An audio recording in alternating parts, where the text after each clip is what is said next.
تقاومتنا بحالتي تقاومتي جنا يكونن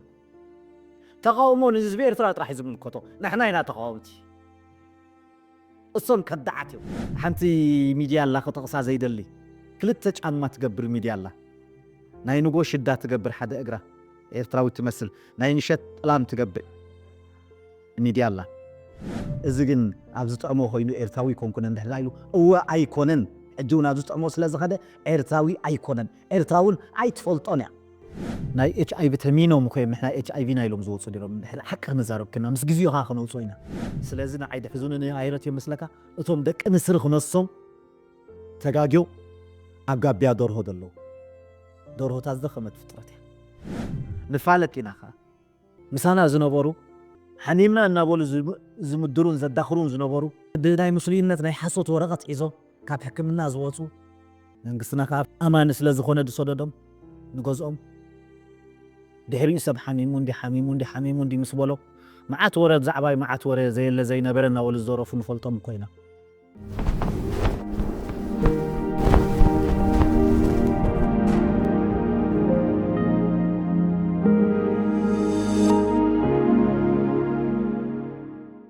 سلام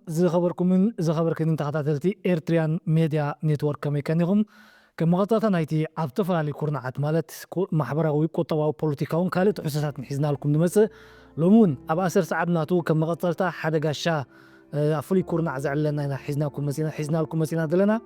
نايلوم قاشانا كدمي قلوارح حزنايو مسينا زنبرنا هذا قناون كساب حجي أبسمور مسارع حيفتات مكل خال دركب قاشاينا حزنا لكم مسينا زلنا من يخون نسو تبلنا خمزة لكم امنتنايو شعو أنتلتل لكم نيرنا بخال أي كفال تحستو كن ملسوكم من عيلنا مسمرق أو تحستو أنتلتل عبلناكم حجيقن كم قوزرنا دبخين لنا بغتنا بقاشانا خبلكم قاشانا إفريم مكونن إزبال أبتو وانتي زتفر علي حقراو ونز أسكسو قتمتاتن ببوينم تعسوتاتن مسكال مطيق استحوص علال هيوكم نيرو لم دما مغطلتنا تحجنا لكم مزينا الله خيرنا وحالكم بغتنا وخبلكم إفريم قاعد حمزها دعرتا قدامي تكفال بزحت تخطاتلتي إيرتريان ميديا تكاتاتلنا ونالهم بزح ريتاتاتي نيرناتاتكم فريم مكونن ايتداناغيو يقولنا نيرو كرمز دونغونا سلمتاي دونغي خايو اما بصحاكم سمع رخنديكم قد زي تصلعوا حساب موبايلون قاليوم دصحافلنا ويزدولنا نيرومو حجس امسينا كلنا سلام كتب لهم فلما بمجمرة أنا نملأ حزب إيرترا سلام كوبلي يزدلي مغنياتو مساي زولو أبز حيلتات مكلخال أوشتي إيرترا زولو كم ونا بملو عالم تزرقحي زولو إيرتراوي كل جزء كمتي لبخا مساي زولو أنا وند لبي مساخاي زولو نقولكو أقدم من ملأ حزب إيرترا كوشت لبي زجنفله هجراو سلام تاي كقربوا اللي فوت صبوا أفريو مو زحلفة ببينهم تحسطات قطمتات هجراو وني أسكسهم زقدينا زبلنا تحسطات خن تخطات دي AM أنا قريب قالوا مو دحرتي قدما يكفال مززامنا كتقبرو زور رحخة نقوله وموريحنا هنا سرحات انتاي بس البو فلما خنجمه قد إن حزب إيرترا قال انت دا آتي خلو حزب إيرترا أبقى قال يزنب حزب إيرترا قال يزأمن حزب إيرترا محلا يزأمن سلازي اتزقات غوك قال كتقبرو سلازلني بزحوكا آفي انت زي والكو كم تزقبان بزح كفري قبقان نديو بزحوكا آفي انت زي والكو بعغم يقبو حدات سرح آفري مالتي عبزن وخدات هوارح حدا شوعات قطم زخونا هقراوين قطمتات مالتيو ناب حزب زرقيحة حجي ونقناون ادالو اللغو زرقح كعالو كنت اسكبر استختع بران انتاي بلاخونا مجمريا كمتي اب مئتو زبلكايو تاي سريحكا خندي سريحكا ندي زبل تحطو شوعات قطمتات اغريب اللغو زين شوعات قطمتات افتا مجمريا دحرزا ناي قداميتي انترفيونا مالتيو ايو غزالونا تبل بزعبا ايو غزا كم زلو حزب إيرترا تقلت نمسلمنا نكرستنا تطرنف حددنا حزب إيرترا تنصوارخ مجمريا قطمي اغريبه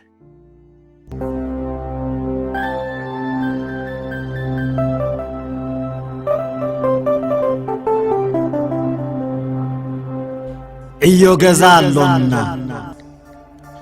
نحنا إنا كريستيان صورت مسكلنا نحنا إنا أسلام أخبرت قرآننا نحنا إرتراويان حد حلاقتنا أب حدا نعمن هاجر هايمانوتنا برز حدا جنئي فلوت مننتنا ودحريون أب متكلي تبل نمتكل هزبي إرترا تقلت نمتكلي دما توكل مخنياتو أب متكلنا نبر هزبي إرترا أب متكلي أب متكلنا نموت أب متكلنا نسواء أب متكلنا دو نبل متكل دما نعمن هزبي إرترا ينمو أب متكلي تبل نملا هزبي إرترا متكلو توكل أسئبة مالتي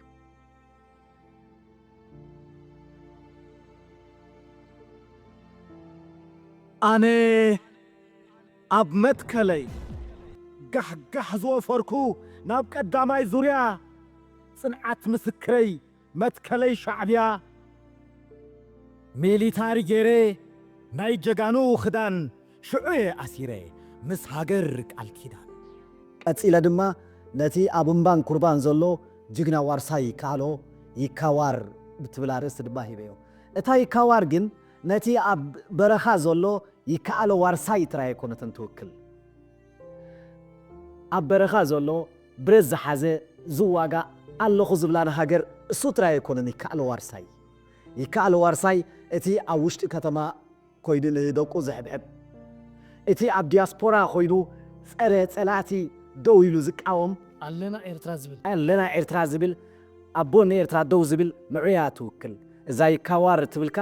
ንኹሉ ፈታዊ ኤርትራን ደጋፊ ኤርትራን እተንጸባርቕ ግጥሚ ኮይና ስለ ዝረኸብዋ ይካዋር ኢለ ኣለኹ መላእ ህዝቢ ኤርትራ ይከኣሎ ዋርሳይ ማለት እዩ ምክንያቱ እቲ ሰንሰለት ቢከኣሎ ይመፅዩ ካብ ይከኣሎኻ ናብ ዋርሳይ ካብ ዋርሳይ ናብ ወዲ ዋርሳይ ገና ናብ ወዲ ዋርሳይ እናበለ ዝስጉም ወለዶ ጅግና ሓርቅ ስለ ዘለና ኤርትራውያን يكوار نحناينا يكالو وارساي اتحقنيا ايرتراو جن لونيا ميزانو ايرتراو كاي تبلوو مجاندا انت وغينو ايرتراو كاي تبلوو انت تليمو كيدانو ايرتراوي كاي تبلوو بدحريو لب هاجر كمت كل جزء نبلو حزب ايرترا لب هاجر صحايكو نبوت بريها ناي مشيتكا ساعات اخيل تعربيا ويح تبريا زغونه سبكا كسرحي وقلي دكني لبجن 24 ساعات دميا تچونغ ولازم دقيسو خلو بزعبه هيوتن تنفاسون تحسب لبيا 24 ساعات يا دم تچونغ حزبي إرترا سراويتي إرترا منغستي إرترا خا لب هاجري كاب دوغو كسا انوغو بزعبه هاجر زحسب حزب سلازخونه لب هاجر إلين حزب إرترا مالتي إذا لب هاجر تبلكا ناي بحكا أزي بزيفوت واقتني زد دحر وانچا تبل صباح يتعلال إرتراو بريخو مسحانك حتال برقص حتال كحنخ كله حتال كزرق كله نري الله معلت قريبا سلازي لب هاجر زغونه حزب إرترا ما حدا معلت عبر يخدو يلو إرترا البانديرا زنبل بلا ساعات بانديرانا عندل بيلنا عندنا جن قبل لا حتى الدوز بلا ساعات أقرب سلا زغونت نعو تقلت إذا لب هاجر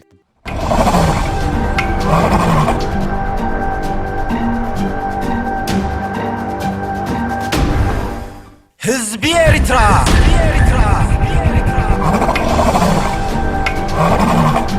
زك دحر وانچا صباحيو تعلال إرتراوي بريخو مسحانخا حتال لومي هاجري زبلي أعدوال إلو كوريعو يزارب بزعبا مسلو لوم زختته باندير عاتقو شموك نبريو وترو تورغو حزبي إرترا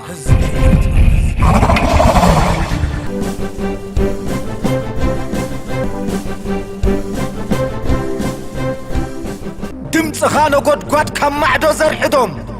شمكام زلا عليك أطنو كبدهم بعلخا سغيلكا بعلخا توردهم مخان كازنجيهم بعلهم تواردهم أمو حجدو يحشهم بروتهم منزعكا بركم كتحمششهم دحري ودما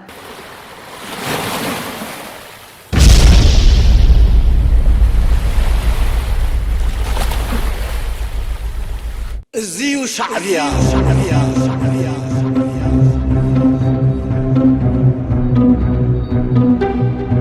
ቅያ ዝፈጸመ ብጃጓር ኮማንደር ስጋለት ዝሰንጠቐ ኣምሪሑ ንታይገር ኣሻብ ሓዊስወን ፎርቶ ርእሲ ምድሪ ኣገናዕ በሉለይ ወዲ ሓራስ ነብሪ እዚዩ ሻዕብያ ትብል እዚ ሻዕብያ ኣይናይ ኣነ ውስኤ ኣፍቲ ይሽጢ እኮላይ ንነብሰየ እዚዩ ሻዕብያ ኢለያ ኣብ ገለገለ ሰባት ሰምዕሲ ለቢብና ተዛሪብና ኪኢልና ኽውስ ኣታ ሻዕብያ ዲኻ ብሉኻ ሻዕብያ ወ ዲግ ዝበልኩ ሻዕብያ እስኻ ኽተልከብ ኣይኮንኩን እንታይ ዳ ኣንጻር ሻዕብያ ብሉኻ ሻዕብያ እኮ ካብ ቋንቋ ትግረ ዝተወስደ ካብ ሸዓብ ናዚል ቋንቋ ሸዓብ ከዓ ህዝቢ እዩ ሻዕብያ ኻ ህዝባዊ እዩ ሻዕብያ ስለስ ህዝቢ ይኮንኩን እንድሕዳ ዝብል ኮይኑ ሻዕብያ ይኮንኩን ዝብል እንድሕዳ ኮይኑ ልመን ዳይ ደው ኢሉ ክቃለስ ስለዚ ንሕና ሻዕብያ ኢና ሻዕብያ ኻ ህዝቢ እዩ ንሕና ህዝቢ ኢና ህዝብኻ ሻዕብያ እዩ ኣለ ሻዕብያ ኣይኮንኩን እንድሕዳ ይቃወመሉ ኮይኑ ኣለ ህዝቢ ኣይኮንኩን ይበለኒ ንመን እዩ ክቃለስ ንእንስሳታት ምክንያቱ ኩሉ ግዜ ስራሕ ወኻሩ ክኸውን ይኽእል እዩ ከም ተቐዲምና ዝበልናዮ ስራሕ ሓሽላት ክኸውን ይኽእል እዩ ሓሽል እኮ ናይ ወኻርያ ባህል እዩ ወኻርያ እኮ ዓቕምን ሓይልን የብሉን ሓያል መፂዎ ደው ኣይብልኒ ሓያል ምስ መፆ ግን እዩ ዝብል ንመን ይፅውዕ ንዝቢ እቶም ነዛ በኣያታቶም ዝፅውዑ ኸ ንሕና ሻዕብያ ኣይኮንና ንብሎ እዎ ሻዕብያ ኣይኮኑን ሕጂ ኸማን እዎ እስቲ ኤርትራ ኣይኮኑን ሕጂ ኸማን ሻዕብያ እንተዘይኮይኖም ሻዕብያ እንተዘይኮይኖም ህዝቢ ኤርትራ ኣይኮኑን ህዝቢ ኮንኩን ኮይኑለን ዘሎ እርዳካ ለይራስ ሸዓብ እኮ ህዝቢ እዩ ሻዕብያ ንመን ወኪል ዘሎ ንህዝቢ ኤርትራ ኮይኑ ሸዓብ ኣይኮንኩን ምሕዳይኒ ህዝቢ ኣይኮንኩን ይብለን ኣሎ ቃል በቃሉ ህዝብኻ ህዝቢ ኤርትራ እዩ ኤርትራዊ ኣይኮንኩን ይብለን ኣሎ ወይ ኮነን ኤርትራዊ ተትኾን ዳዕቲ ኤርትራ ብዛዕባ ኤርትራ ሕማቅ ክዛረብ በዓልን ኤርትራዊ ተትኾን ዳ እሞ ሰራዊት ኤርትራ ክሰዓር ኣለዎ በለ ኤርትራዊ ተዝኦም ዳ እሞ ኣንጻር ምክልኻል ደው በለ ኤርትራውያን ኣዴታትና እኮ ሰለስተ ደቀና ሰውየን ራብዓይ ወደን ክስዋእ እናኸደ ኣጆኻ ዝወደይ ንሃገር ካይለን ዕልል እናበላ ማይን ጥሕንን እየን ዘቐብላ ኮንሽን ሕሽን እዚ ግን ኣብ ዝጠዕሞ ኮይኑ ኤርትራዊ ኮንኩን እንድሕላ ኢሉ እወ ኣይኮነን ሕጂ እውን ኣብ ዝጠዕሞ ስለ ዝኸደ ኤርትራዊ ኣይኮነን ኤርትራውን ኣይትፈልጦን እያ ክትፈልጦ ድማ ኣይትደልን ሻዕብያ ኣይኮንኩን ህዝቢ ኤርትራ ኣይኮንኩን ህዝባዊ ኣይኮንኩን ንዝብል ዘሎ ሕልሚ መን የሳስሎ ዳ ሕልሚ ጓኖት ሕልሚ ጸላቲ ሕልሚ ኣዛብእ ሕልሚቶም መቃብር ፍሒሮም ተማል ቦታቱ ንኽዋቱን ኣብ በረኻ ዛሕዘበሉ ሕልሚቶም ትማሊ ነቦታትና ነያታትናን ዝቐተሉ ሕልሚቶም ትማሊ ኣዳራሽና ዘንደዱ ሕልሞም ክድግፍ ክሰዓር ኣለዎ ኢሉ ድማ ኣፉ መሊ ተዛሪቡ ናይ ተዛረበና እንዲ ሚሊታሪ ህዝቢ ኤርትራ ክሰዓር ኣለዎ ይተባህለ እንዲ ጸራይና ኮ ክሰዓር ኣለዎ ይበለን ክስዕር ኣለኒ ኢሉ ተረጊሱ ተሳዒሩ ከዓ እሱ ግን ክሰዓር ኣለዎ ሓውካ ደሆ ክመውት ኣለዎ ትብል ኢኻ ሓውካ ከዋላ ክፉእ ግብሩ ኮይኑ ክመውት ኣይትደልዮን ኢኻ እዚ ግን ነቲ ሃገረይ ዝበል ሓዉ ነቲ ሃገረይ ዝብል ወዲ ሓፍቱ ነቲ ሃገረይ ዝብል ወዲ ሓዉ ክመውት ክሰዓር ኣለዎ ዝበለ ነዚ ከመይ ኢልኩም ኤርትራዊ ትብልዎ እኻ ኤርትራውን ከነቕርቦ ኣይግባእ ድ ኣብ ዘረባኻ ኤፍሬም መኮንን ኣዝዩ ጽቡቕ ሓሳባት ኢኻ ትበና ዘለኻ ድሕሪ ቀዳመይቲ ቃለ መጠይቕና እውን 7 ከም ዘፍሪኻ ኣከታቲሎም ክተቕፅሎም ተኸታተልትና መታን ምትሓዙ ክጥዕሞም ዝኸበርኩም ተኸታተልቲ ኤርትራን ሚድያ ኔትወርክ ኤፍሬም መኮንን ከም ዝገልጾ ፀንሐ ድሕሪ ቀዳመይቲ ቃለ መጠይቕና ጥራሕ 7 ንኣብነት ቁፅሪ 1 ዝሰርዓ ሕዮ ገዛ ኣለና ሰሪሑ ኣብ መትከለይ ይከዋር ልቢ ሃገር እዚ ሻዕብያ ባሕሪ ኤርትራ መንእሰይ ኤርትራ ዝብላዩ ሰሪሕላ ገለ ክትብላ ትደሊ ኣነ ኩለ ርፈቶን እንዴ ኣብታ ቀዳመይቲ ኮንስ ኣብታ ካልአይቲ ግን ይከዋር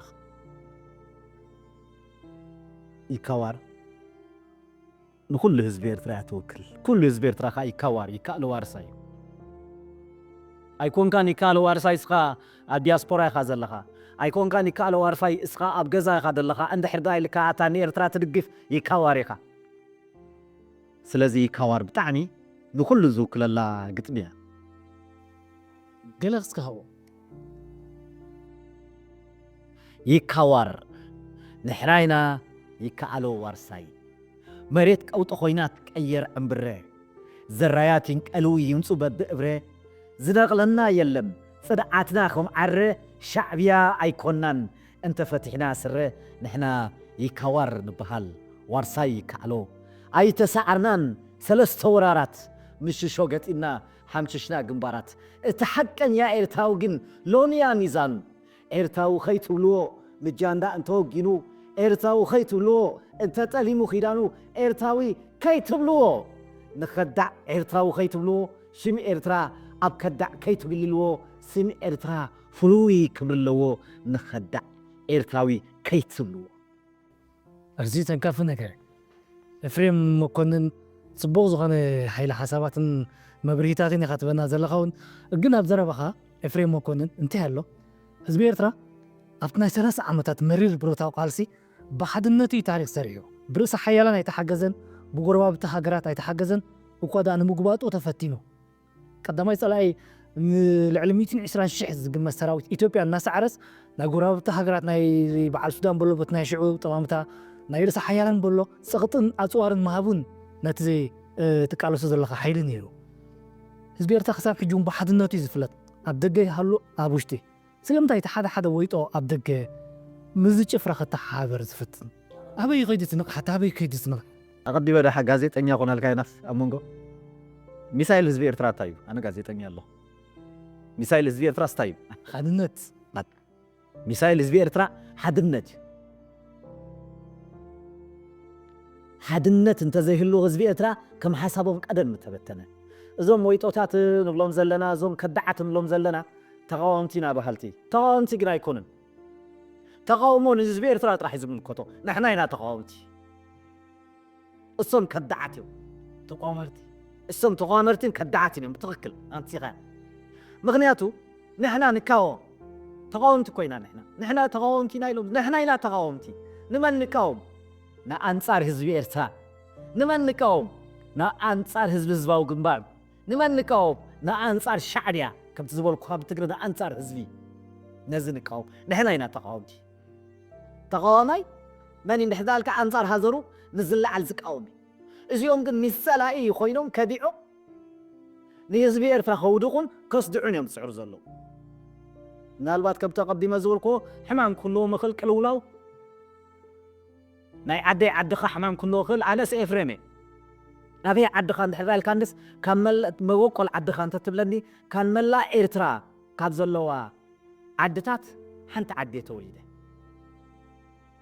ውፅኢት ህዝቢ ኤርትራ እያ ድማ ኣነ ግን ውፅኢት ህዝቢ ኤርትራ ዓዲ ክስታይ ኣይብልኒ ናቱ ኣና ህዝቢ ኤርትራ ኤፍሬም ክርስቲያን ኣይኮነን ኤፍሬም ኣስላማይ ኣይኮነን ኤፍሬም ኤርትራዊ ንኩሉ እዩ ዝውክል ካልእኻ ኩልኹም ኩሉ ህዝቢ ኤርትራ ከምኡ እዩ እስቲ ከዓ ተሓዲደትና ደው ኣቢልና ዘሎ ሕጂ እዞም ተቃወምቲ ዘይኮኑ ከዳዓት ንብሎም ንሕና ኢና ንቃወሞ ንሕና ኢና ተቃወምቶም ምክንያቱ ከም ተቐዲመ ዝበልኮ ኣንጻር ሰራዊትካ ኣንጻር ህዝብኻ ኣንጻር ዓዱ ኣንጻር ቦዙ ዝቃወም ድሕርዳ ኮይኑ ተቃወማይ ትብሎ ነዚ ተቃወማራይ እዚ ነታ ዘተወቶ ጡብ ኣዲስ ዘክስተ ኮይኑ ተቃወማይ ክትብሎ እዚ መንጫታይ ትብሎ እምበር ቆራፃይ ትብሎ እምበር ስለዚ ተቃወምቲ ህዝቢ ኤርትራ ሕዱን ክንፈልጣ ደለና ንሕና ኢና ተቃወምቲ ሶም ኣይኮነን ንመን ንቃወም እንድሕር ዛልኩምታ ነቲ ፀረ ህዝቢ ኤርትራን ፀረ መንግስቲ ኤርትራን ዝኾነ ንቃወሞ ብትምዓትካ ደው ኢልና ንምክቶ ንስዕሮ ኣዝዩ ዝገርም እዩ ኤፍሬም መኮንን እስከ ሕጂ እውን መለሳ ኮነና ካብተን ፀሓፍካያን ግጥምታትካ ዓይነት ወስ ትብለሎም ተኸታተልቲ ኤርትራን ሚድያ ኔትወርክ ኣብ መትከለይ በዓል መትከለይ ኣነ ቀለቤተይ ሰውራ ኪዳነይ ኤርትራ መፈጠረይ ባሕራ ጋሕጋሕ ዝወፈኩ ናብ ቀዳማይ ዙርያ ጽንዓት ምስክረይ መትከለይ ሻዕብያ ትብል እዚኣ ከመይ ለኽፍለ ካብዞም ሰብ ሕማላ ናይ መትከል ብጾተይ ሰብጥውዮ ነጸላ ከመይ ለኽፍለኽ ኣብዛ ዓባይ ጋንታ ኣብ ኣሰራ ኣለኹ ክውርቖ ዛንታ ከመይ ለኽ ሓድጋ ሓዋይ ካላሽነይ ጅግና ዝሃበኒ ኣላ ኣብ ዝባነይ ወዲ ሃገር እየ ኣነ ባሕሪ መሰረተይ መቐነት ኣጽኒዐ ኩሕሉ የንስተይ ምክንያቱ ኣነ ክድገስ ከለኹ ናብ ቀዳማይ ዙርያ መትከል ሻዕብያ ኣሚን እየ ተበጊሰ ክሳብ ሕጂ ከዓ ኣብ መትከል ሻዕብያ ነብር ኣለኹ ኣብ መትከል ህዝበይ ይነብር ኣለኹ ስለዚ ኣብ መትከለይ ኩሉ ህዝቢ ኤርትራ መትከል ኣለዎ ኤርትራዊ መትከለኛ እዩ ስለዚ መትከልና ኣይንኽሓድ ኪዳን ሃገርና ኣይንጥለም በዚ ይምፃእ ነታዋጊ በዚ ይምፃእ ፈንጂ በዚ ይምፃእ ቢኤም በዚ ትምፃእ ታንኪ መትከለይ ኣይክሕድን እየ ንኩሉ ሕጂ እውን ኤርትራ ከምቲ ኣብ መትከለይ ዝበልክዎ ብጉልበት ንህንፀት ብኩናት ንመስዋዕቲ ድልው እያ ኣብ መትከለይ ኩሉ ግዜ ኣዝዩ ጽቡቕ ነገር እዩ ኤፍሬም መኮንን ስነ ጥበብ ብኸመይ ኢኻ ትገልጾ ኤፍሬም ስነ ጥበብን ሃገርን ኸ ከመይ ኢኻ ትዋስቦ ስነ ጥበብ ቅድም ስነ ጥበብ ድሌታት ውሽጥኻ ትገልጸሉ ድሌታት ሰባት ተንብበሉ ምሳኻ ዝውለድ ፍሉይ ህያብ ፍሉይ ህያብ ስለ ዝኾነ ኩነታት ህዝብኻን ሃገርካን ከዓ ትንብበሉ ኩነታት ህዝብኻን ሃገርካን ከዓ ትገልጸሉ ኣነ ኩነታት ህዝበይን ሃገረይ ከይገለጽኩ ኩነታት ህዝበይን ሃገረይን ዘለዎ ከየንበኩ እንተዳ ትንሚለ ዝህውትት ኣፍቂረኪ ፈቴኪ ከምዚ ገይረክ እናበልኩ ንሕዛ ዝከይድ ኮይነ ጥበባዊ ይኮንኩ ቅድም ኣነ ዝነብረሉ ዘይኮነ ሃገረይ ትነብረሉ ጥበብ ከስተማቐር ክኽእል ኣለ ሃገረይ ትፅዋዓሉ ጥበብ ከዳሉ ክኽእል ኣለኒ ስለዚ እቲ ሓይለይካ ኣብ ተሃገራዊ ስለ ዝኾነ ሕልፊ ዝኾነ ነገራት ኣብ ተሃገራዊ እቲ ሓይለይ እሱ ስለ ዝኾነ ስለ ጥበብ ንዓይ መግለፂ ውሽጣዊ ስምዒታት መግለፂ ሃገራውነተይ መግለፂ ኩሉ እንትና እዩ ኣዝዩ ጽቡቕ ነገር ኣቐዲምካ እንታይ ክትብልፀኒ ኢኻ ገለገለ ብቁንጣሮ ዝጥቀሱ ዜጋታት ህዝቢ ኤርትራ ብሓድነት ዝፍለጥ ህዝቢ ውሽጢ ሃገር ይሃሎ ብደገ ክንበልፀን ኢና 98 ሚእታዊትን ክኸውን 99 ሚእታዊትን ክኸውን ዝኽእል እቲ ንጣር ንሃገሩ ዋጋ ዕዳጋ ዝኣቱ ምስ ተፃባዕቲ ተላሒቑ ዝኸይድ ግን ንሻዕብያስ ሃገር ፈጢሩ ምስ ኩሉ ሓፋሽ ህዝቢ ኤርትራ ዝኾነ ውድብ ሃገር ዝፈጠረ ውድብ ክንዲ ቴንኪዩ ምባል ክትቋሙ ዓልሲ ከምንታይ ትቆፅርዎ ኤፍሬም ቦወንካ እዚኦም ጽሉላት እዮም ነቲ ሃገር ዝፈጠረ ሻዕብያስ ክንዲ ምቋሙ ስለምንታይ ንዚኦም እንታይ ክትብሎም እስከ እዚኦም ጽሉላት እዮም ዝብሎም ኣነ ቅድም ኣብ ብሮኦም ጥዑያት ድዮም ተዝገርመካስ ኣነ ኣደይኮም ዘለኹ ፈልጥ ኣብ ውሽጢ ኤርትራ እየ ዘለኹ ኣብ ውሽጢ ኤርትራ ኸ ኣብ ውሽጢ መትከል ምክልኻል ሓይልታት እየ ዘለኹ ታይሎም ጽሒፎም ለይሲ ድሕሪ እዚ ኢንተርቪው ግጥምታት ምስ ኣቕረብኩ ታይሎም ጽሒፎም ለይሲ እንታይ ዳ መስኻስ ሓቀኛ ኤርትራዊ ንሕርዳ ኮይንካስ ኣብ ኤርትራ ኮፍ ዘይትብል ታኾንካ ደገ ወፂኻ ኢሎምኒ ኣበይኮም ዘለኹን ኣይፈልጡምን እዮም ስለዚ እዚኦም ሲ እቲ ንዓይ ኣበይኮም ዘለኹ ዶ ይፈለጡኒ ኣነ ኣብ ኤርትራ ከም ኮይነ ዝዛረብ ኣደ ኤርትራ ኮይነ ዝቃለስ ኣደ ኤርትራ ኮይነ ምስ ዕጥቃይ ዘለኹ ዘይፈለጡኒ ሲ ብዛዕባ ሃገር ክፈልጡ ኣነ ሓደ ውልቂ ሰደ ሓንቲ ነጥቢ ዕትሮ ማይ ሓንቲ ነጥቢ ዋግ ዕትሮ እንትባ ትርጉም ኣለዎ ይብላ يبلان حكي لك هم كيف هاجر أنا حد سري نا إفريم سأبيكم زلوا يفلطوني مودة تشوف أنا سب هاجر يزلوا خلال صحيح فلهم نقل سبات من سحب كلهم كبابي كاب أهدوتي لكبابي كوينة كاميرا إنترنت أبي إرترا ده عمو عشان 4 ساعات إنترنت هلا ديالي هون كاترقب الله خيلو بني ويا خواتي إرترا كم تحسم هذا النقب بينهم كم تصون زحدكم ماس جحجة حيل أزخدت بسيلكم سلازي زيوم ولا حنت بزعبون كون أنت زي تضرب نحشنا ده حجي مغنياتو صوم ليلاتيو تعي تغينو أفور سبح تغينسي وا نهمنا هاجري أرماي جير زلو أبي كويني خا تسايب أبي كويني خا زنبو زلو تناي واسعك عليات سناي كلا هاجر جيرو مو تسأل كله بيت جير قشي إكسبوس كال جيرو مو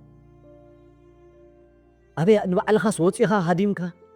مسالات الزاربي لوبني سيقة شو أبيكم زلو خسل زي تفولتو مسي صلولات بهانكم حجي فليت أكوم اليوم سلزيوم زوبويت أوتات حدقنا ده الحجي أتهم صلولات نقوله عبزخونا صحفنا أتهم صلولات برجز كتوم كوم اليوم كومنت وي ريت زبو إيرتراويان ديوم كه توم نمسلنا زمسلو بقوم كأنا تزاربو توم نيرحو قريبتنا خانون كخلو كم ብርዲትካ ኤፍሬም ያ ካብኦም እውን ኣይሓልፉን እዮም ገለ ነገር ዘይብሉ ከምኡ ይብል ክነግረካ ሕጂ ኩሉ ግዜ ዝሕብነና ዘዛርበና ኣሎ እታ ትሕብነና ኣነ ኩሉ ግዜ ዝብላ ኣነ ወዲ ባሕሪ እየ ኣብ ባሕሪ እየ ተወሊደ ኣብ ባሕሪ እየ ፈረ ኣብ ባሕሪ እየ ተጠሚቐ ኣቦታተይ ደቂ ባሕሪ እዮም ምናልባት እዞም ከብዚ ዝብሉ ሰባት ከምዚ ዝበልካዮ ልኡኻትን ውድባትን ኩሉ ግዜ እኮ ተኹላ ኣብ ማእከል ኣባጊዕ ከኣቱ ንድሕርና ኮይኑ ንበጊዕ እዩ ዝመስል ናቶም ግን ኣይሕዝነንን እዩ ናይቶም ደቂ ንስሪ ክነሶም ጠባይ ደርሆ ሒዞም ዘለዉ ኤርትራውያን ንስርስ እቲ ዝሓየለን ዝፀበቐን ዝበርትዐን እንስሳ እዩ ንስሪ ንስሪ እኮ እንድሕር ዳኣ ደኺሙ ፀጉሩ ኣብ ሓደ ዝበረኸ ኣትዩ ኩሉ ፀጉሩ ይዘርግፍ ኩሉ ፀጉሩ ኣርጊፉ ድማ ሓድሽ ክንቲት ኣውቅሉ እዩ ዝነፍር ንስርስ ምስ ደርሁት እንድሕር ዳ ዓሊ ጠባይ ደርሆ ይድሕዝ ኣብኡ እቶ ንሓድር ምስ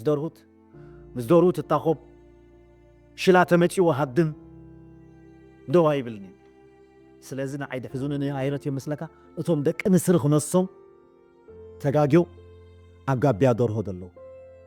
ደርሆታት ዝደኸመት ፍጥረት እያ እሳቶም እዮም ውሑዳት ዘይጠቕሙ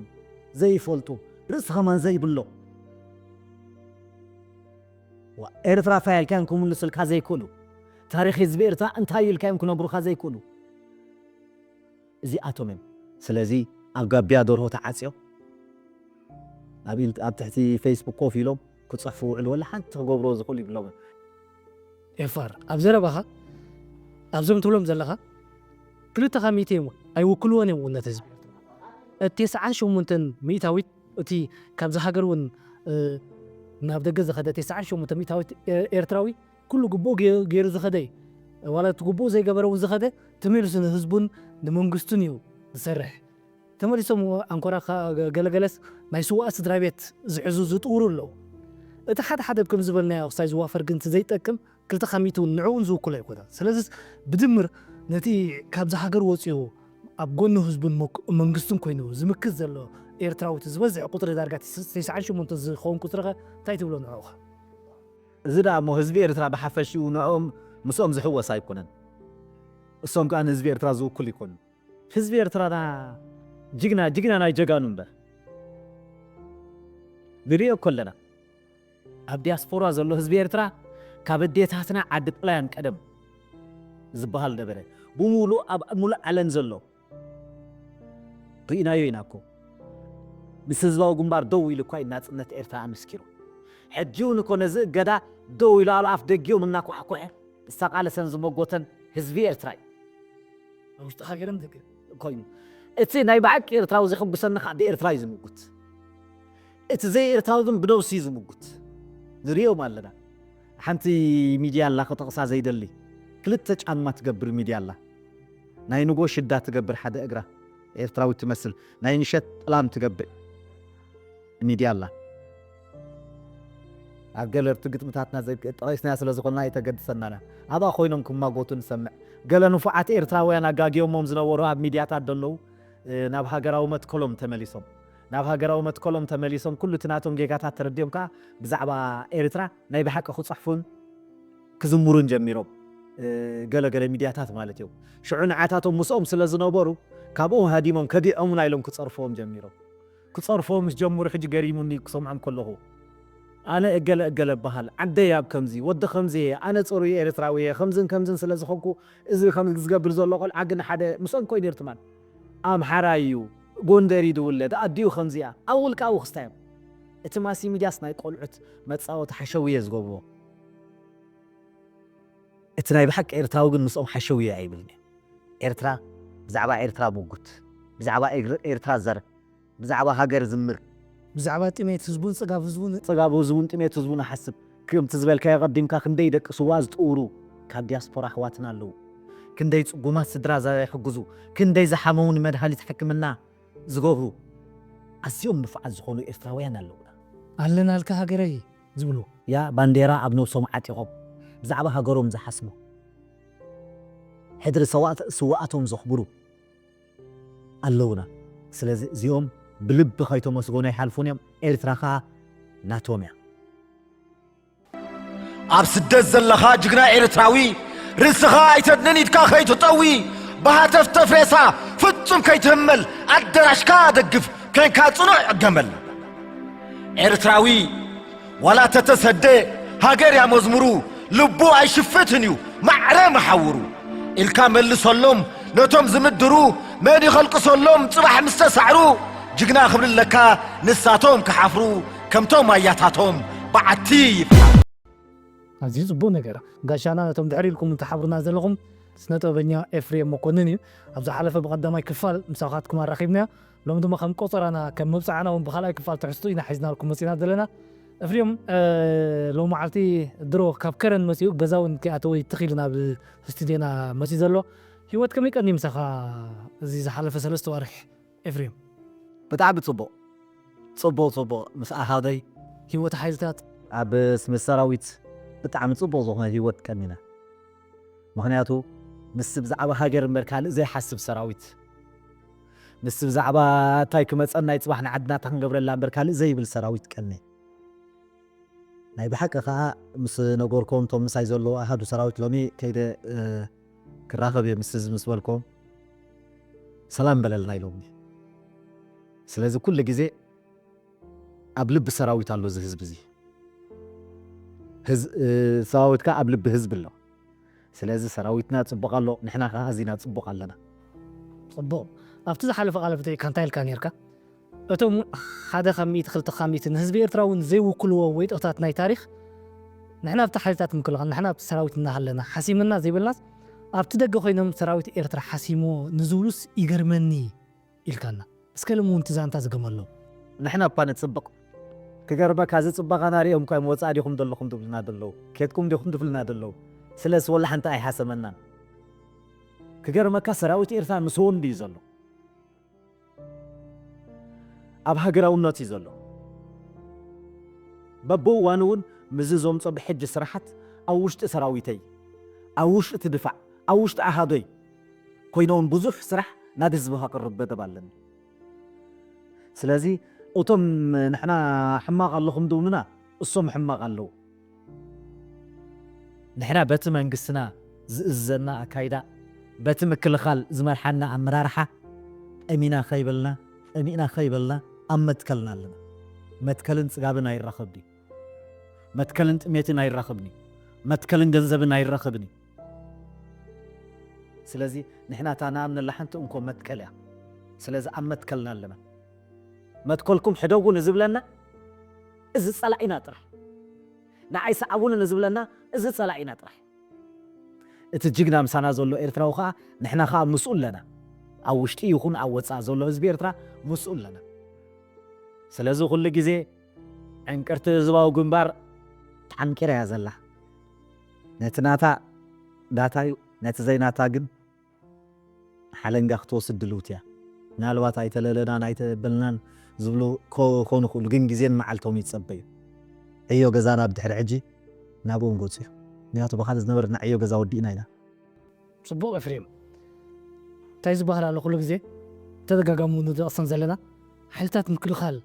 نقول لنا شعبيا ويزباو جنبارو نقول لنا نالوات اتقلقل أنصار إرترا زخيز زولو نايت أقام مسمر زحزوغن كمزي نمسلينات ونزارب زلنا نزو خبر سم كنا العلو خلنا سم شعبيا سم حالتات من كل خال جيقنا خنا العلو خلنا نمسلينات كاب كساد نلعلو نزارب زلنا مسلو خل قن تجبتو حق قن سي سخا أكل نايت حالتات من كل خال كوينك أبوتو كوينك خزارب زلها شعبيا ون نسغيل كان سماو زي كونه حجر زفترة شعبية زعبوينا نزارب زلنا لعل إنت لعل السفرن لعل حلفني يتزاربانا سغيل كان خمس بلنا نايكال عالم زرباوت أيكونن محلا خون كل جزء كم زفلتو إفريم محلا سجاس وقت يزلك سنتزي بدمر في الصاميتات نزغلوس بيرتا زحلفو تاريخن حجوز زقو عزز اللي قعدوا تاريخن بمكنزاب انت خاطب لنا نزغلو بفلايد ما نزحدش ولده أنا حرد هزبي إرترا كم زيل كتقولصون كبيديو معناته هزبي إرترا تاريخه كل جزء أوشتيو فولتو كل داكر نحنا أنا كم إفرم مسمولو عدكنا نسميل تارنا أبدتي وتدرنا حلتات بكل خالنا لله فلكتك أكذب لنا قليل ኣይኮነን 28 ዓመት ወታደር ኮይነ ተልካዮም ስገሊዮም ጽሉል ይኻብልኻ ትጽሉል ኮይ ጽሉል ለካ ኣብ ዓለሙ ስለ ዘይኣትኽ ፈልከት ኣይክንብል ኢና እቲ ንዓና ዘዕጥቐና ኣጆኹም ዝብለና ብሞራልን ስንቅን ኣብ ጎንና ዝኾነ ህዝቢ ከመስግኖ ጥራሕ እዩ ዝደሊ ልዕሊ ምስጋና ወላ ሓንቲ የለን ምክንያቱ ከምዝን ከምትን ኢለ ክገልፆ እንድሕር ዳ ኮይነ መግለፅና ህዝቢ ኤርትራ ብቐሊል ኣይውዳእን በብሓደ ኣስባቶም ክጠቕሶም እንድሕር ዳ ኮይነ ካዕሊ ኣይከኣልን ምክንያቱ ኣብ ስራሕካ ሪኦም ጥራይ ክንደይ ህዝቢ ኤርትራ ብቴሌፎንን ብሞራልን ብኣካልን ካብ ደገ መፅኦም ኣብዚ ዘለው እንታይ ኣለካ ምትበባዕ ዝብሉ ብዙሓት እዮም ዘተባብኡ ስለዚ ተባዕ ስለ ዝኾነ ህዝቢ ኤርትራ ንተባዕት ደቁኻ የተባብዕ ስለዚ ከም ቀደሙ ኣብ ትብዓቱ ደው ይበል ተዓዊትና ኢና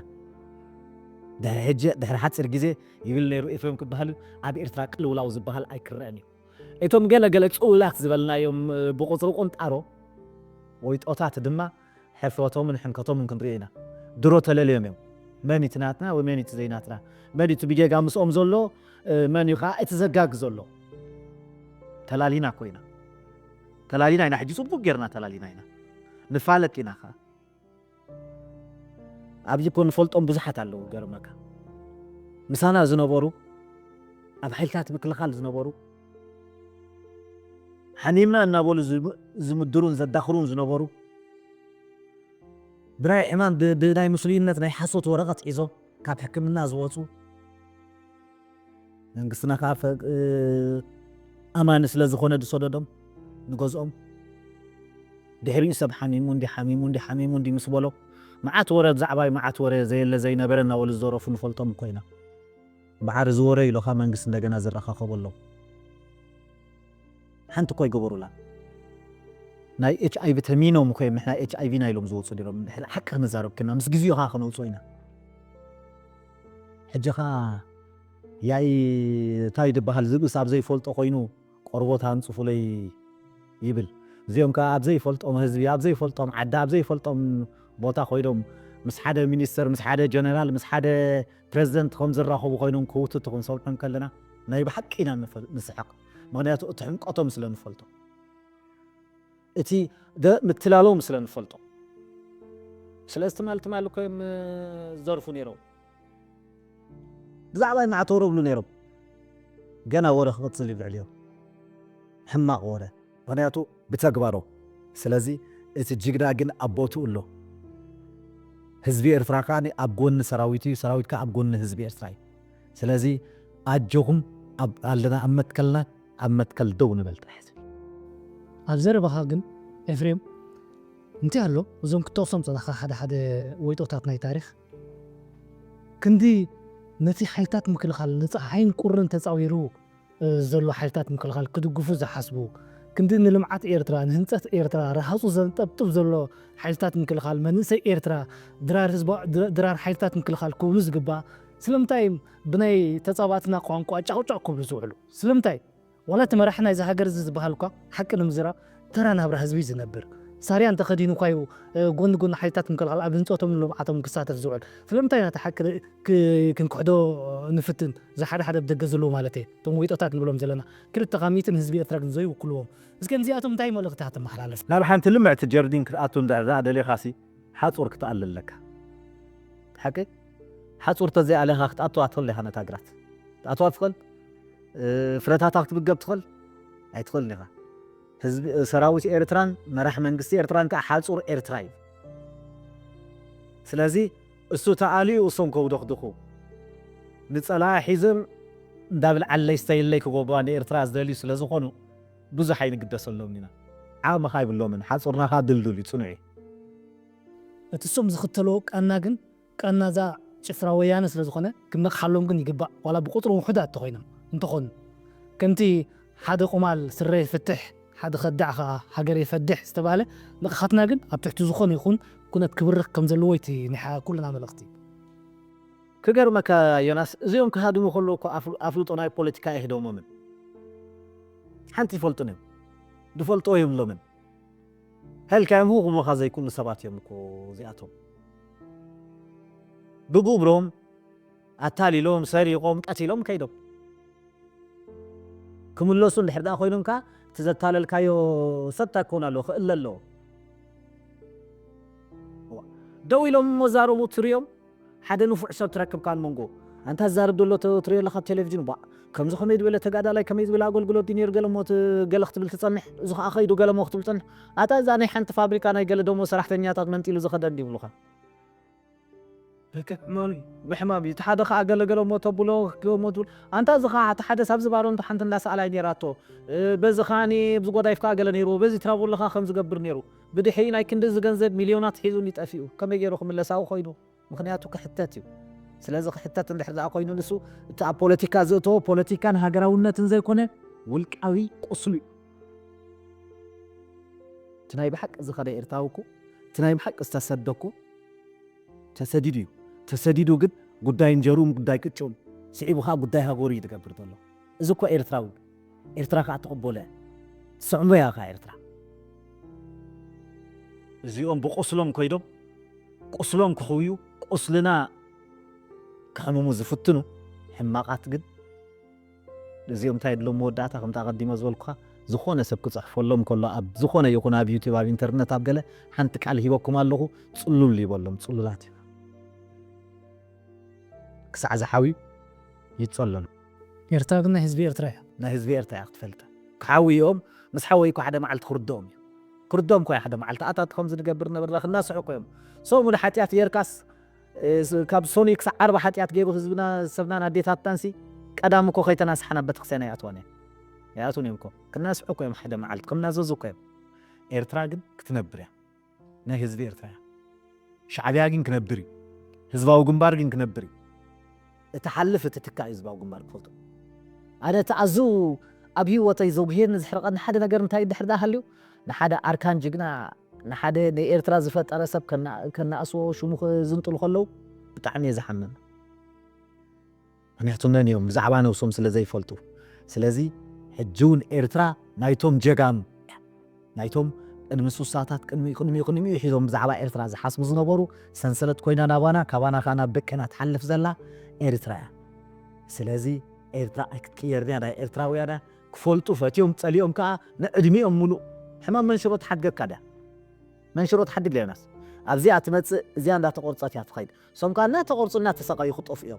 معناته حزباو جنبر لا تتخاخ نبخ كل جزء خا خمزي بو بيت صار مستعين دالز نبري لهم وبنا ولا نبري دبها سوم كل جزء شعبيا حزباو جنبر نبول خنوبريهم لا تتصللوا كنوبرو كمان عدلكم ግን ሻዕብያ ኣይቀርኒ ሕጁም ፈልጦ ህዝባዊ ግንባር ኣይቀርኒው ህዝቢ ኤርትራ ኣይቀርኒው ባንዴራ ኤርትራ ኣይክትወርድን እዚ ኣብ ዘረባ ኸስታይ ዘኪርካን ድምፃዊ ታረቀ ተስፋየ ወድ ዝበላ ዘረቡ ጻዕዳ ልቡ ዝጸለመ ክጠፍእ ኮንኳና እናተለኻኸመ ትብል ብጣዕሚ ትብል ዜማ ንዚ ክትገልጾ ተራኻ እስና ሓሳብ ወይ ሓሳባት ተኣሳሲረስ መሲጥኒ ጎን እንታይ ኢልካ እቲ ንህዝቢ ኤርትራ ዝፍትን ክጋጊ ይጠንቀቕ ታሪክ ከይጋጊ ትብል እውን ብጣዕሚ ተንካፊት ነጥቢ ምፅኻላ ኤፍሬም መኮንን መለሳ ኮነና እውን ሕጂ ካብተን ዘፍሪኻያ እንድሕር ተቐዳማይ ይርክብና ፍርያትካ ግጥምታትካ ነይቲ ወስ ተበልናሎም ንተኸታተልቲ ኤሜን ደስ ምበለካ ባሕሪ ኤርትራ ኣላ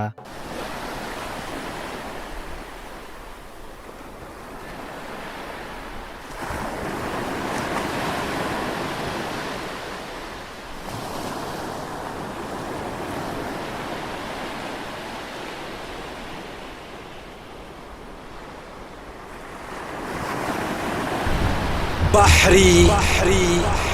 إرترا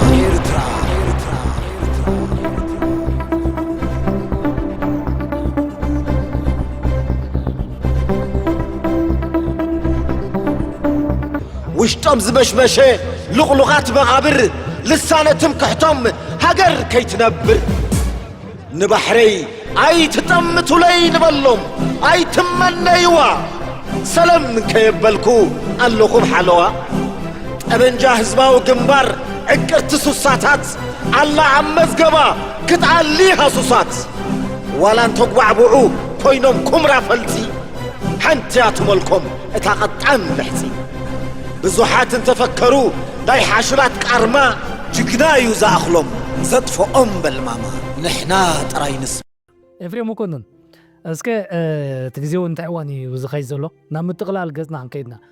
እዚ ብሳልሳይ ክፋል እውን ድሕሪ ገለ ግዜ ሕጂ እውን ከም ዝቆፀራ ዳሓዝናልካ ድሕሪ ገለ ግዜ ብሳልሳይ ክፋል እውን ከም ንምለስ ሕጂ እውን ቃልና እትለና ተኸታተልቲ ኤኤምኤን ቅድሚ ምስ ስንባትና ናብ ምጥቕላል ቅድሚ ምኻድና ግን ኣብ ቀዳማይ ክፋል ቃለ መጠይቕ ምስ ገበርካ እዚ ኩሉ ኣብ ውሽጢ ሃገር ዝነብር ኣብ ደገ ዘሎ ጅግና ኤርትራዊት 98 ሚእታዊት ንኤርትራ ዝውክል ዝበልና እቲ 200 ወይጦ ገዲፍና ማለት እዩ ኣዝዩ ደስ ዘብል ኮመንትስ ሓሳባት ሓነፅቲ ርእቶታት ብቴሌፎን ይኹን ኣብኡ ብምፅሓፍ ኣብቲ ትካል ኤኤምኤን ዝገበሮ ኣስተዋፅኦ ዘደንቕ እሞ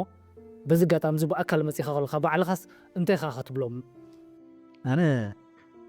ናይ ብሓቂ ክብለኩም ህዝቢ ኤርትራ ኣብ ጎንና ከም ዝኾነ ኣብ ውሽጢ ዘሎ ኣብ ወፃኢ ኣብዚ ግዜ እዚ ኣዝዩ ተሰዊጡኒ ኣዝየ ኻ ፈሊጠ ምክንያቱ ካብኡ ተበጊሶም ገለ ሰባት ደው ኢሎም ክሰርሕ ገዲዶምኒ ክሰርሕ ደፋፊኦምኒ ኣጆኻ ኣብ ጎንኻ ኣለና ኢሎምኒ ብፍላይ ብፍሉይ ክተቕሶ ዝደሊ ፈይሰል ሽፋ ዝበሃል ናይዛ ልሳን ሚድያ ማለት እዩ ኩለን ስራሓተይ ኣብቲ ናቱ ስራሕ ክትፀዓና ከም ዘለዎን እዚአን ብሙሉአን 6 ማለት እዩ ካብዘን ስራሕ ማለት እዩ ናው ክትፀዓና ከም ዘለዎን ሓንቲ ካልእ ስለ ዝነበረት ኣጆኻ ኢሉኻ ምትውዑኻ ኣብ ጎነይ ዘሎ ብሙሉአን እዘን ስራሕ እዚአን ዝስራሕ ኮንካ ኣብ ኩሉ ገለ ህዝቢ ርእይዎን ክኸውን ይኽእል ኣይረኣየንን ክኸውን ይኽእል እዩ ኩሉ ግዜ ኣብታ ሚድያ እቲኣ ኣብታ ልሳን ሚድያ ግን እዘን ስራሕ ኣለዋ ኩሉ ሰብ ገንፂሉ እሞ ይልኣየን የንብበን ይስማዓየን ኣብ ልሳን ሚድያ ብድሕሪኡ ርእይቶ እውን እቶም ዝሰረፉን ርእይቶኹም ዝሙኑ ንፈልጥ እየ እቶም ዝሓለፉ ግን ኣዝዮም ኣተባቢዖምኒ ኣጆኻ ኢሎምኒ እዮም ስለዚ ንህዝቢ ኤርትራ በብሓደ ስማቶም ክጠቕሰልካ ብዙሓት እዮም ክነግረካ በብሓደ ገልፀልካ ብዙሓት እዮም ድሕርታ ኢንተርቪውስ እንታይ እውን ኢልካኒ ነርካ ሞባይለይ ሲ ዳርጋ ካብ ንጎ ሰዓት 6 ጀሚራስ ክሳብ ወጋሕታ ሰዓት 6 ብቴሌፎን ፃውዒት ኣይትዕርፍን እያ እቶም ኤርትራውያን ኣብ ደገ ዘለዎም ዝረኣይዎ ቃለ መጠይቕ መግለፂ ሓበኖምን ሓጎሶምን ድማ ኢልካኒ እዚ እቲ ንዓኻ ዝበፅሓካ ኮመንት ዝፅሕፎ ዝነበረ ድማ ኣዝዩ ናይ ኣድናቆት ኮመንት ዝሕብን ነገር ዘደንቕ እሞ ክትቕፅለሉ ኢለ እወ ናይ ብሓቂ ብዙሕ ኮመንት ተፃሒፉ ምስጋናኻ ክትቅፅል ኢለ ኣጆኻ ዝብል ኣብ ጎንኻ ኣለና ዝብል ኣብ ጎነይካ ኣለዉ ዝብል ብዙሕ ተፃሒፍ እዩ ስለዚ ኣነ እውን ነቲ ንክሰርሕ ተቢዐ ናይ 6-7 ግዜ ንኸፍሪ ዝገደደኒ ንሱ እዩ ምክንያቱ ኣብ ቃልና ስለንነብር ህዝቢ ኤርትራ ቃል ዓሴ ክሰርሕ ምዃነይ ስለ ዘበልኩ ኣብ ቃለይ ከዓ ሰሪሐ ሰርሕ ከዓ ኣለኹ ገና ክሰርሐ ስለዚ ንዓይ ስረዝዕ ጠቐኒ ህዝቢ ኤርትራ እዩ ናይ ብሓቂ ኣስባቶም በብሓደ ክጠቕሶም ኣዝዮም ብዙሓት እዮም ኣዝየ ክርስዖም ኣይደልን እየ ኣዝዮም ብዙሓት እዮም በስ ብሓፂሩ ሲ ዋላ ውሽጢ ኣለዉ እንዳሓደ ብሓደ መፁን ለውሳሉኒ ኣስማቶም ግን ክገልፆ ብዙሓት ስለ ዝኾኑ ብሓፈሻን መላእ ህዝቢ ኤርትራ የቐኒየለይ ኩሉ ግዜ ስርሐይ ክቕፅለ ካብ ጎነይ ኣይትፈለዩ ህዝቢ ኣዝዩ ፅቡቕ ነገር እዩ ኤፍሬም እሞ ናብ ምጥቕላል ገጽ ናብ ክንከይድ ብሕጂ እውን ሳልሳይ ክፋል ስለ ንሕዘካ ምስ ፍርያትካ ብሕጂ እውን ተፍርዮ ማለት እዩ ሎሚ ኣብ መወዳእታ ብምጥቕላል ምስ ዝተረፈና ሓሳባት እውን ትብሎ ኣብ ብምት እንተኣተኻ ኣብ መወዳእታ ነዚ ኩሉ ዝከታተልና ዘሎ ሓፋሽ ዝብና ውሽጢ ሃገር ወፃእ ብምዃን እንታይ ኢኻ ትብል ኣጆና ከም ትማል ኣብ መትከልና ደው ንበል ኤርትራዊ ተኮይኑ መትከላዊ ማለት እዩ ኤርትራዊ ተኮይኑ ዝበሎ ዝተግብር ማለት እዩ ስለዚ ኣነ እውን ብሕጂ ብዙሕ ስራሕ ሒዘ ክመፅእ ከምታ ቀዲመ ዝበልኩኻ ካብ ሰራዊት ማፃፅዓይ ኣነ ካብ ቀዳማይ ዙር ካብ ድሕሪ ቀዳማይ ዙር ኣብ ኮር 2001 ድሕሪ ኮር 2001 ኣብ ኮር 161 ካብ ኮር 161 ኣብ ክፍለ ሰራዊት 36 ኣወራራት ማለት እዩ ድሕሪ ክፍለ ሰራዊት 36 ሕጂ ከዓ ኣብዚ ዘለኹ ሓበሬታን ጎስጓስን እዚ ህዝባዊ ሰራዊት ኤርትራ እየ ዘለኹ ማለት እዩ ስለዚ ኣብዚ ኮይነ ስርሐይ ከበርክቴ ህዝቢ ኤርትራ ከዓ ኣጆኻ ደው ንበል ብሓጎስ ብሓደ ንስዕስዓሉን ንዕለሉን ግዜ ክመፅእ ተኸታተልቲ ኤኤምኤን ናብ ምጥቕላል እንዲና ፀኒሕና ሓንቲ ግን ብልጭ ዝበለ ሕቶ መወዳእታ ንኤፍሬም መኮንን ማለት እዩ እንታይ ኣላ እስከ ብቐጥታ ናባኻ ሓተካ ኤፍሬም ድሕሪ እቲ ቀዳማይ ክፋል ዝገበርናዮ ቃለ መጠይቕ ግብረ መልሲ ናይ ኣህብታትካ ከመይ ነይሩ ብጣዕሚ ኣዝዩ ፅቡቕ ኣሃዶይ ሞኻ መሊሱ ተባቢዕኒ መሊሱ ኣጆኻ ኢልኒ ኣብ ጎንኻ ኣለና ኢልና ኣሃዶይ ማለት እዩ ዘለኾ እዚ ህዝባዊ ሰራዊት ሓበሬታ ምጎስባስን እዚ ህዝባዊ ሰራዊት ኣዝዩ ኣተባቢዕኒ ስለዚ ኣብ መትከለይ ኣብ ኣሃዶይ ኮይነ ኢኻ ክሰርሕ ፈልከት የለን ምስ ኣሃዶይ እየ ዘለኹ ኣሃዶይ ከዓ ምሳይ ኣሎ ኤፍሬም መኮንን ኣዚና ነመስግነንካ ናይ ሎሚ ዕዱም ኤርትሪያን ሚድያ ኔትወርክ ኮይንካ ኣብዚ ምሳና ብምርካብካ ብኻልኣይ ክፋል ብስም ኩሎም ዞም ትከታተሉና ዘለዉ ኤርትራውያን ኣብ ውሽጢ ሃገርን ወፃእን ምስጋናና ልዑል እዩ ሓንቶይ ግን ኣነ ክዛዝመላ ደሊ ነጥብ ሕጂ ኣብቲ ማእኸል እንታይ ኢልካና ነርካ እቲ ኣብ ደገ ኮይኑ ሓደ ቁንጣሮ ዝጋገ ህዝቢ ኤርትራ ቃና ወያነ ከይደግም ክጥንቀቅ ክስእል ኣለዎ ኢልካና ወያነ ነቲ ቅድም ብህወታ ኸላ ሕጂ ህይወት የብላ እንድያ ብህወታ ኸላ ኣብ ቅድመ ግንባር ዝዓበያ ዓወት ሎሚ ንህዝቢ ኤርትራ ነቲ ኣብ ደገ ዘሎ ሓድነት ብምፍርኽኸሽ ንሓድሕዱ ጫቁጫቅ ክብል ከም ዝውዕል ብምግባር እያ ስልቲ ቀይሳ ዘላ ነዚኣ ግን ህዝቢ ኤርትራ ክነቕሓላ ከም ዘለዎ እቲ 200 ዝጋገ ዘሎ ንብል ኢና ዘለና ምር 98 ህዝቢ ኤርትራ ኣብ ሓድነቱ ተፀሚዱ ዝርከብ ህዝቢ እዩ ትማል ብሓድነቱ ታሪክ ሰሪሕ ሕጁ ድማ ብሓድነቱ ታሪክ ዝሰርሕ ዘሎ እቲ 200 ግን ሕጂ ነዚ ስልቲ ነዚ ቃና ወያነን ክጥንቀቐላ ክነቕሓላ ከም ዘሎ ንወያነ ኢኻ መልእኽትኻ እውን ኣብቲ ናይ ማእኸል ዘኪረ ከም መጣመሪ ዝገብሮ ዘለኹ ብዝኾነ ግን ዕዱምና ኮይንካ ነዚ ኣብ ባይታ ዘይወድቕ ሓይሊ ሓሳባት ዝሃብካና ሎሚ ኣብቲ ጥበባዊ ስራሕ ናትካ እውን ኣተኪርካ ዝሃብካና ሓበሬታ ደጊመ ብስም ኩሎም ተኸታተልቲ ኤሜን ኣዝየ ዘመስግነካ ኣብ ሳልሳይ ክፋል እውን ድሕሪ ገለ ግዜ ክንራኸብ ኢና ክቡራትና ቆፀራ ንሕዘ ኣለና ብሳልሳይ ክፋል ምስ ፍርያቱን ምስ ተወሳኺ ሓይሊ ሓሳባቱን ክንረኽቦ ኢና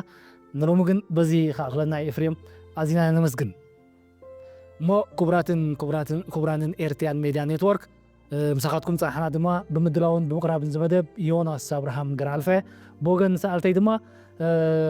ፊት ንፊተይ ዘሎ ሰሎሙን ደበሳይ ብፀጋማይ ወገን ካልኣይ ሰኣላይና ድማ ሚካኤል ሕዝቅያስ ኢና ክሳብ ከምሎም ኣብዚ ዘለናዮ ሰላም ሰፈነቕነ ንኹልና ኣዝና ኢና ነፍቅረኩም ተኸታተልትና ኣብ ውሽጢ ሃገርን ወፃእን ብሩህ ኮነ ሃገረይ ኤርትራ እምነተይ ኤርትራ ስማየት ጥምቀተይ ኣብ ባሕሪ ኤርትራ ኣይትጠምቱለይ ዝባን እዛ ባንዴራ